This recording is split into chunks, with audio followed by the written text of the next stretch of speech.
Aloha! Welcome back to the UH Manoa Data Management and Sharing Training course provided by the University of Hawaii at Manoa Library. In this section, we're going to talk about data documentation. And the goal is to help you understand the difference between documentation at the data level versus the project level. To help you know what README files, code books, data dictionaries are, and how you can use them to create well-documented data, and to introduce you to a template for a README file that could help you with your work. So there's a difference between documentation at the data level versus the project level. This section, we are mostly concerned with the data level documentation, and in another part of the course, we'll be talking about project level documentation. At the project level, the metadata is meant to help a user navigate the entire project, to understand the project history, who the investigators are, when this project was started, what kind of file types are used, what kind of copyright or licensing restrictions there are, even what subject matter the project is about. At the data level, the metadata will be used to help someone understand an individual piece of raw data. So this will explain things like, what are the variable names that are cryptically along the sides of this spreadsheet? What do they mean? What are their descriptions? What are the experimental procedures and the parameters for how this data was acquired?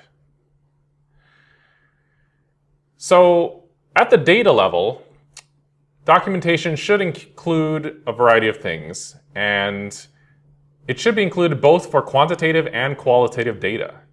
So for quantitative data, you want to make sure that there is information about the data types, the processing code or scripts used to create the data, information about the variables, such as the variable names, descriptions.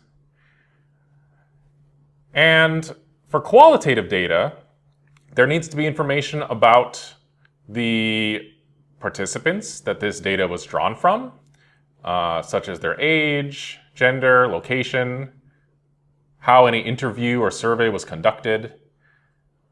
Or for a list of qualitative data, such as images, you should have documentation that describes the data within that list so that the specific data needed can be quickly found and identified.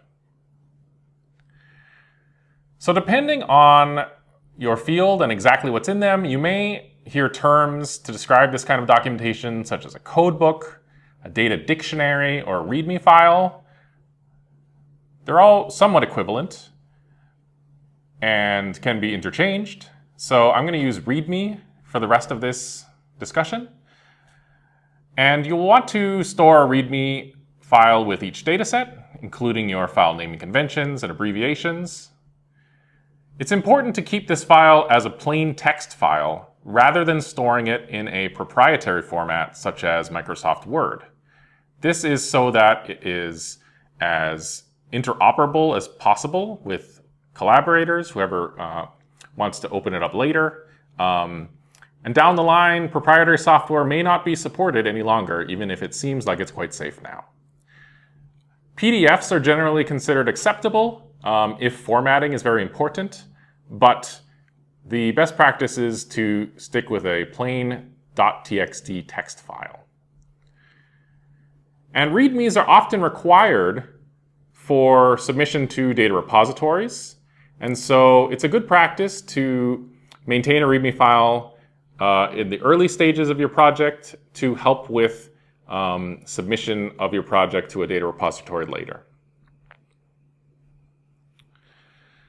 So here's a list of many common components that you should have in your README files, including description of the study, sampling information, technical information, the structure of the data, details. As I said earlier, the names of variables, even the specific texts of survey questions or interview questions should be included.